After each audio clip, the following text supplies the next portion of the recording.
Bismillahirrahmanirrahim. Assalamualaikum warahmatullahi wabarakatuh. Salam sejahtera untuk kita semua. Hari ini saya Eliza Sutri Utami kembali hadir di channel Eliza Sutri Utami Official, yang mana saya akan melanjutkan pembahasan dari materi-materi psikologi yang dibahas di channel ini. Nah, kali ini saya akan membahas materi tentang mengkonstruksi tes psikologi, ya, yang merupakan bagian dari materi mata kuliah konstruksi alat ukur. Nah, langsung saja saya akan membahas materi dari mengkonstruksi alat ukur, mengkonstruksi tes psikologi, ya. Jadi mengkonstruksi alat ukur itu kan seperti yang saya jelaskan pada video sebelumnya, ada beberapa alat ukur di dalam psikologi seperti ada skala, ada tes gitu ya, ada kuesioner, dan pengukuran-pengukuran lainnya. Nah, namun di dalam mata kuliah yang akan saya ajarkan ini, saya hanya menjelaskan dua alat ukur, yaitu tes psikologi dan juga skala, yang lebih sering digunakan di dalam penyusunan skripsi ataupun di dalam dunia kerja nantinya. Oke, yang pertama ini saya akan membahas tentang gimana sih cara mengkonstruksi atau membuat gitu ya yang namanya tes psikologi itu seperti apa. Oke, jadi ada beberapa poin yang akan saya bahas di dalam video ini. Yang pertama itu adalah bagaimana sih langkah-langkah dalam menyusun yang namanya tes psikologi ini.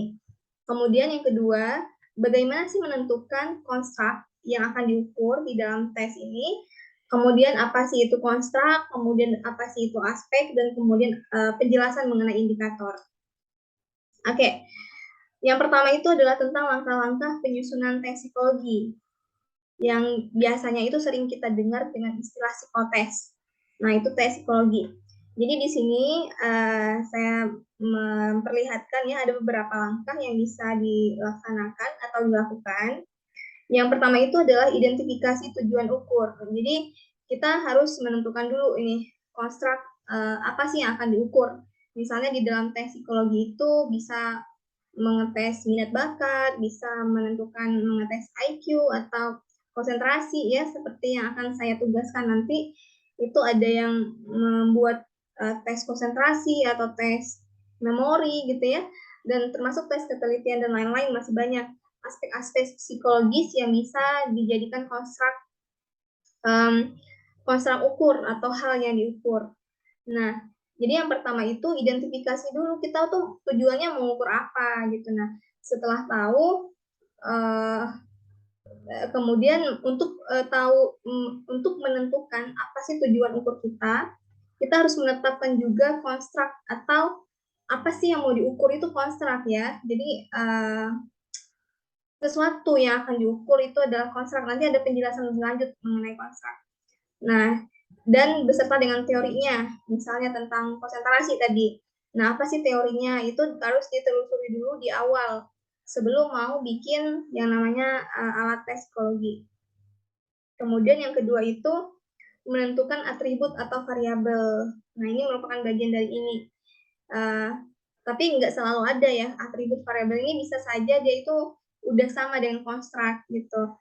Jadi variabel ini bagian dari konstruk itu sendiri. Contohnya apa ya? Jadi misalnya mengukur tentang kepribadian gitu. Kepribadiannya kepribadian yang gimana gitu. Jadi ada penjelasan lebih rincinya. Jadi karena konstruk ini nggak bisa diukur secara lebih luas, makanya ada variabel. Seperti contoh tesis saya mengukur tentang akhlak mulia. Padahal akhlak mulia itu adalah konstruk. Sementara ada variabel-variabel yang merupakan bagian dari akhlak mulia itu seperti ifah, hikmah gitu. Nah, itu adalah variabel. Namun di sini saya lebih menekankan penjelasan mengenai bahwa konstruk dan variabel ini bisa aja menjadi sama gitu. Misalnya minat bakat atau intelijensi itu sebenarnya udah termasuk konstruk tapi juga variabel gitu. Sesuatu yang bisa langsung diukur gitu ya. Berdasarkan teori-teori tentunya. Kemudian yang kedua itu adalah pembatasan domain ukur, yaitu merumuskan aspek perilakuannya. Atau kalau di sini sebetulnya ini lebih kepada langkah-langkah penyusunan skala ya sebenarnya. Tapi sama, yang pertama itu identifikasi tujuan ukur, apa yang mau kita ukur.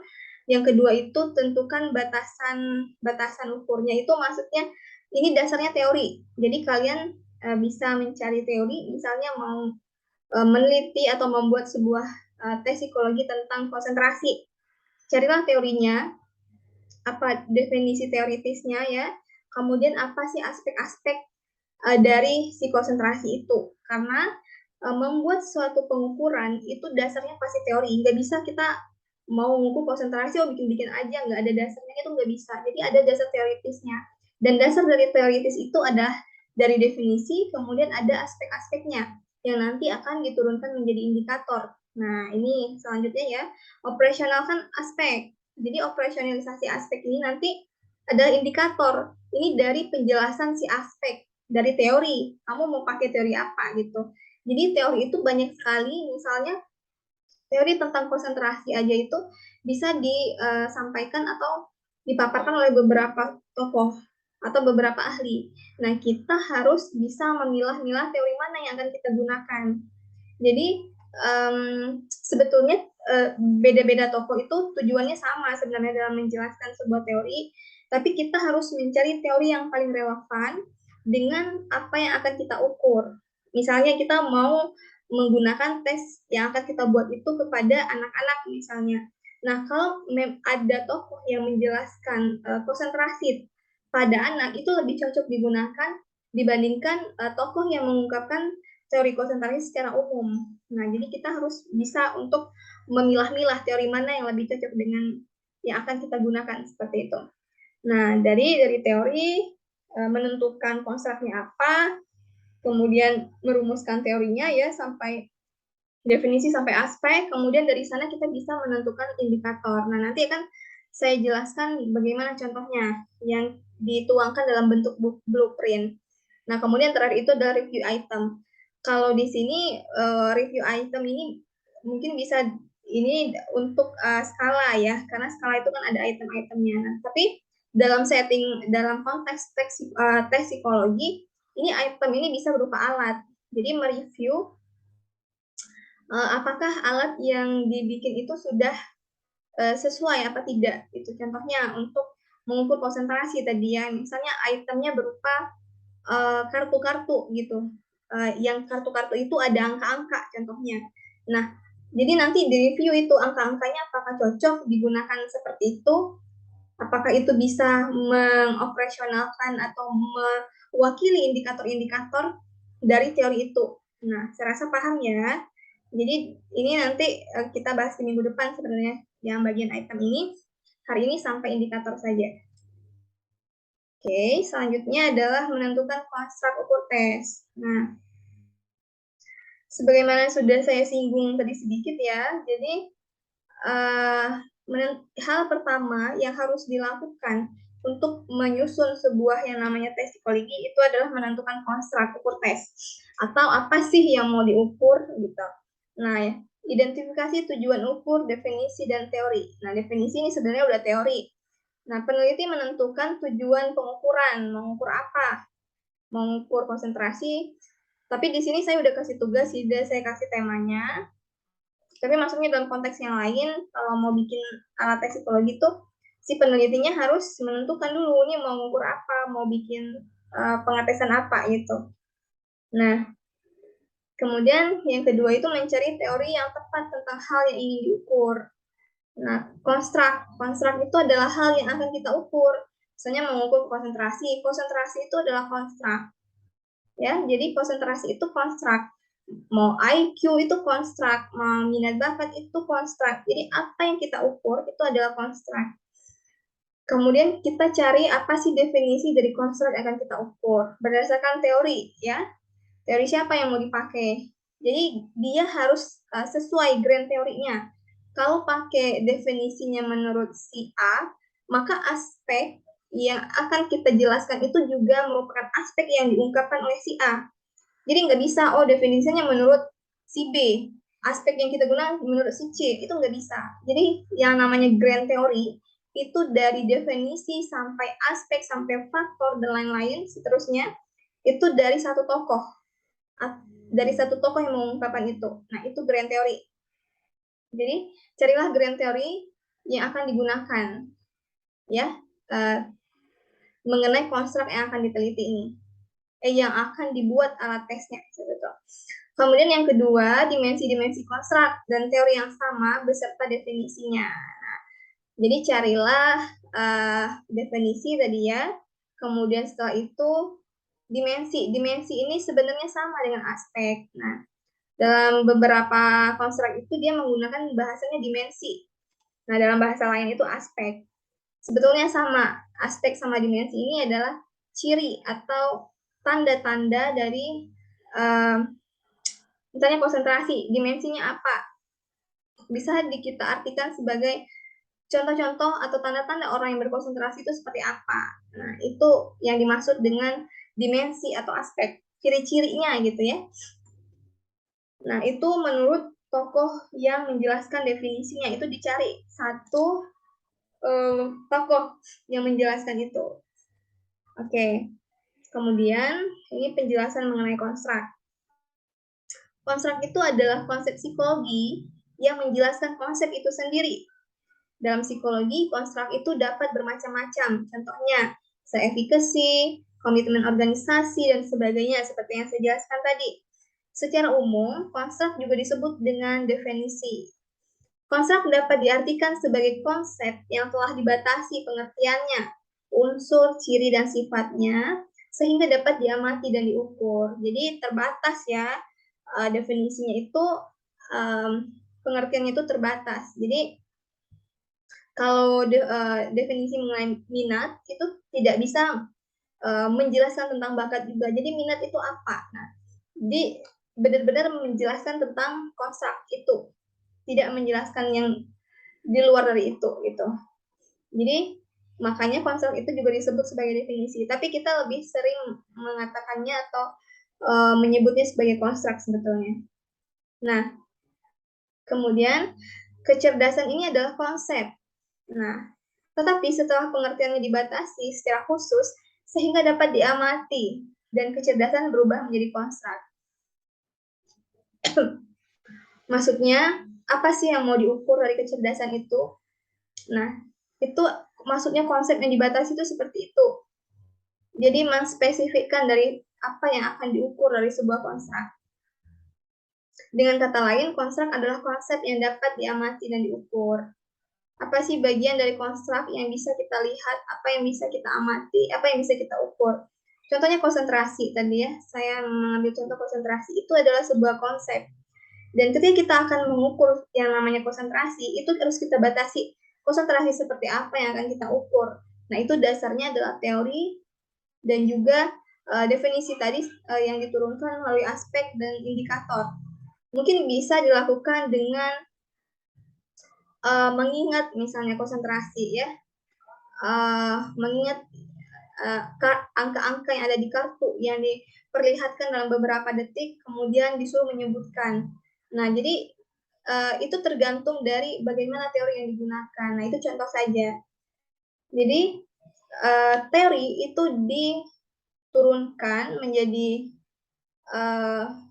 sebuah perilaku atau hal perilaku yang dapat diukur dan diamati yang mencerminkan apa yang hendak diukur gitu loh.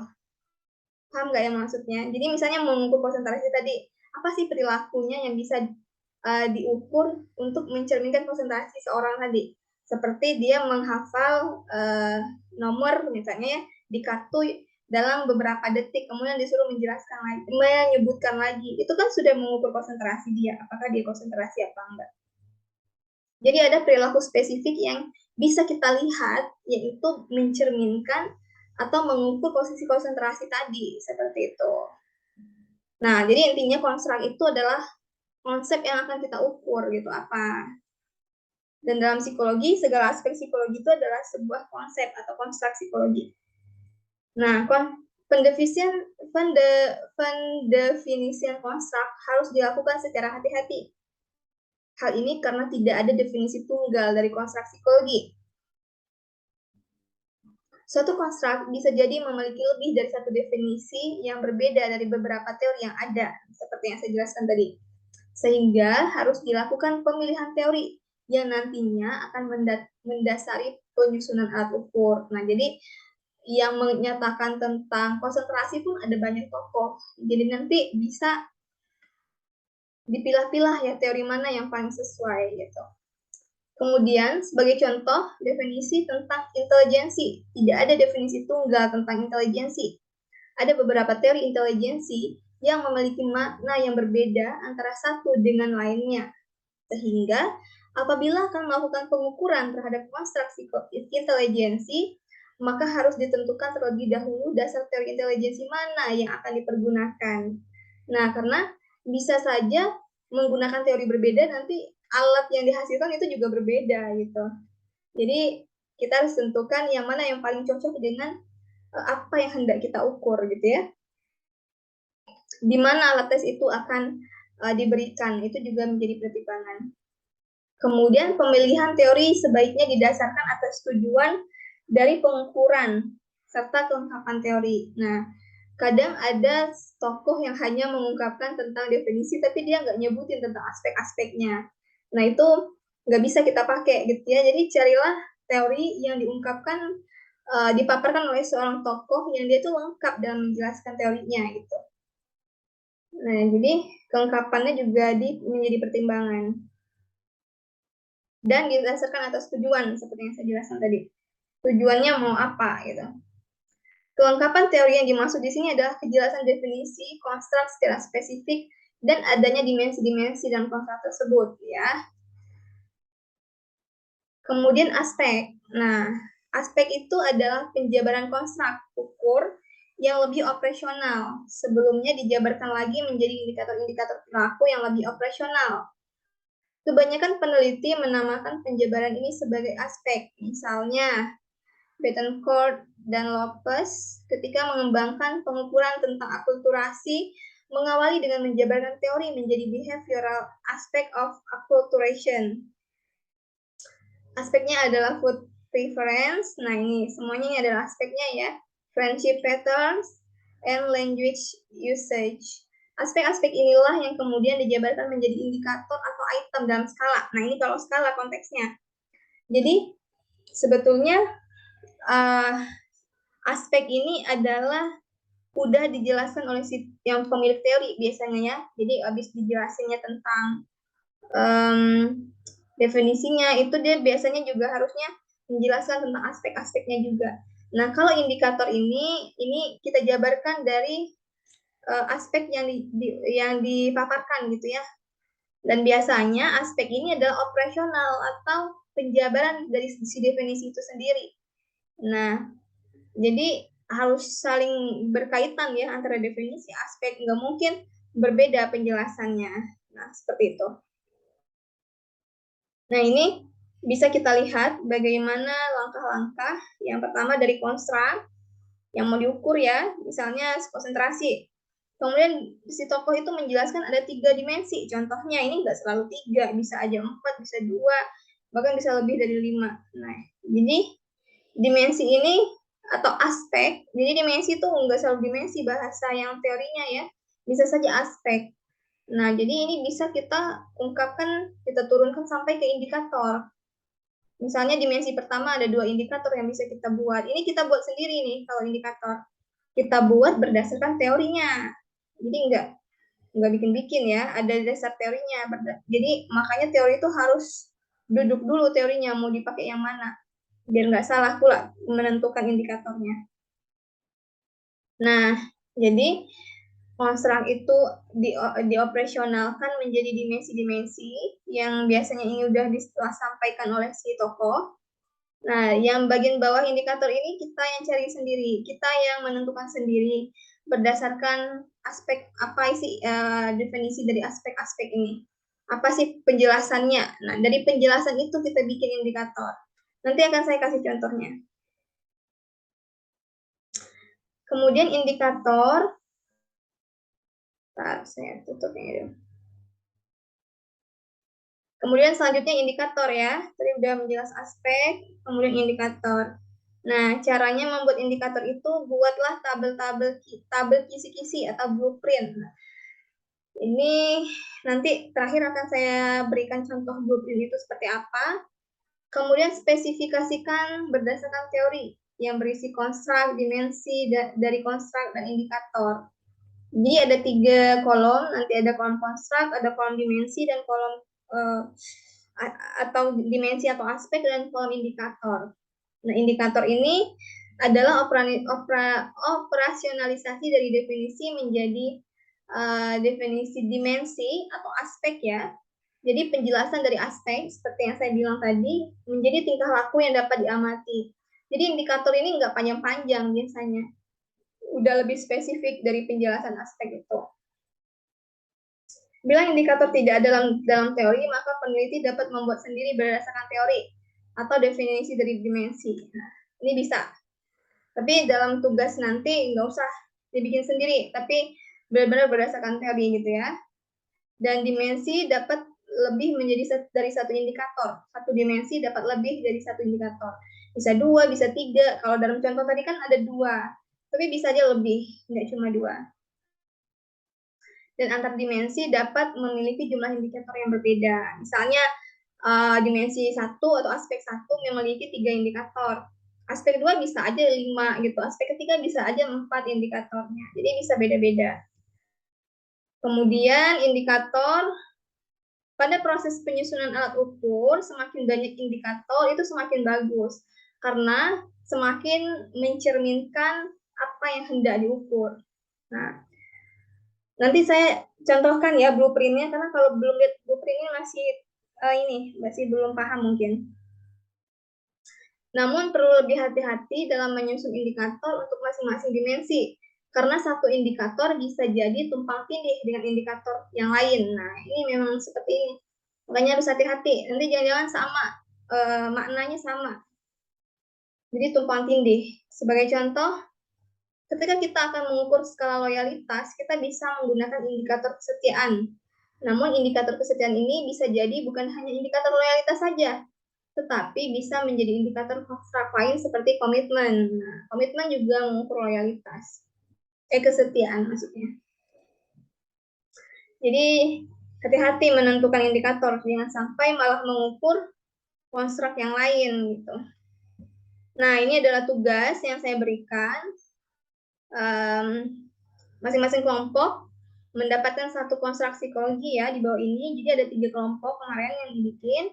Kelompok 1 itu membahas tentang memori jangka pendek, atau yang istilahnya psikologi itu short term memory ya.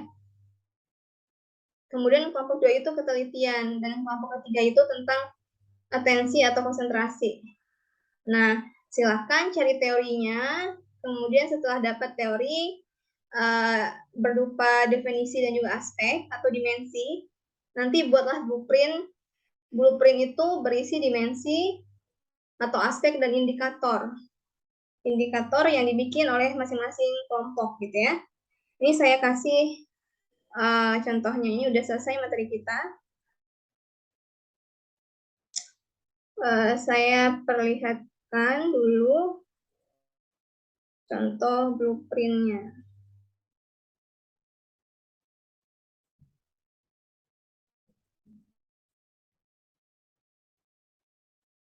Nah, ini adalah contoh blueprint. Ini saya ambil punya orang sebetulnya ya. Nggak apa-apa, ini sebagai contoh saja.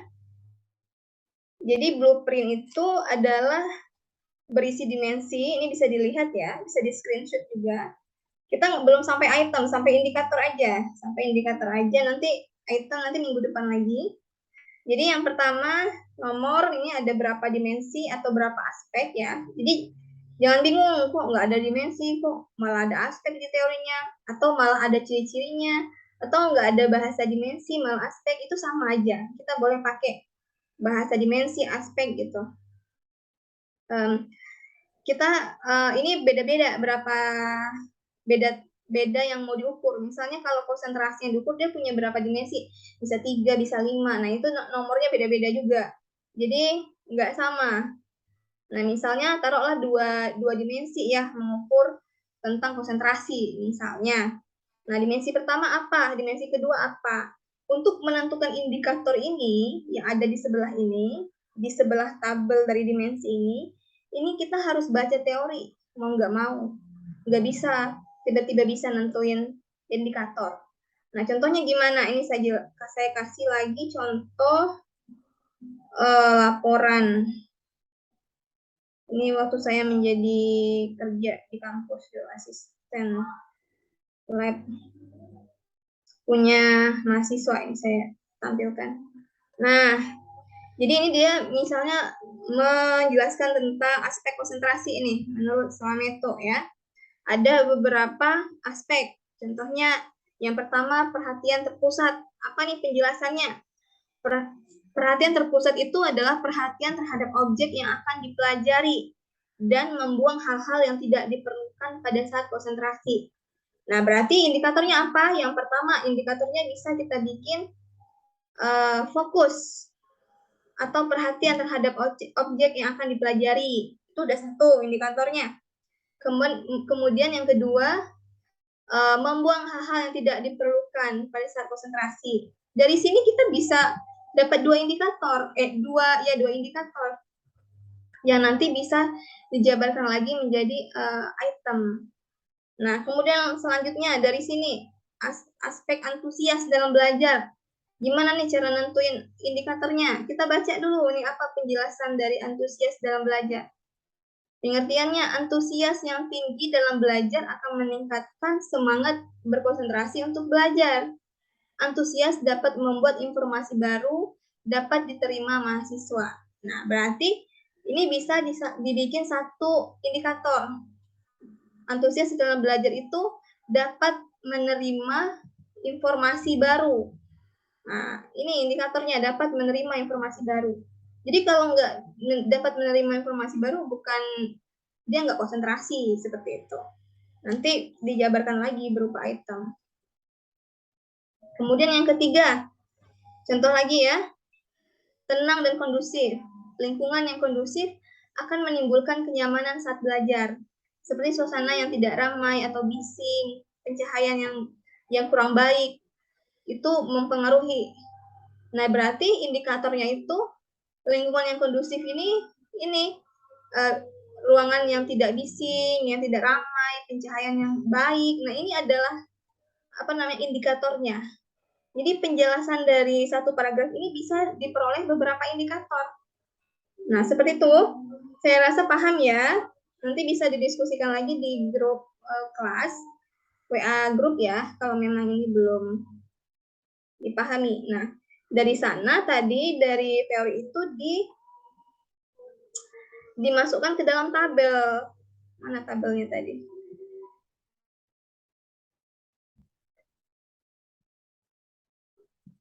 Nah, itu dimasukkan ke sini. Dari dimensinya apa, terus indikatornya apa, itu dimasukkan, dirincikan ke dalam tabel, biar lebih mudah untuk dilihat, seperti itu. Nah, itu aja sih tugasnya minggu depan. Saya rasa paham ya, dan silakan untuk mulai mengerjakan hari Sabtu depan, tanggal 8, akan kita bahas per kelompoknya. Terima kasih. Saya ucapkan terima kasih sudah menyaksikan video ini. Silakan di-share, di-komen, dan juga di-subscribe bagi penonton-penonton yang baru ya. Dan semoga video ini bisa memberi manfaat untuk banyak orang. Terima kasih. Assalamualaikum warahmatullahi wabarakatuh.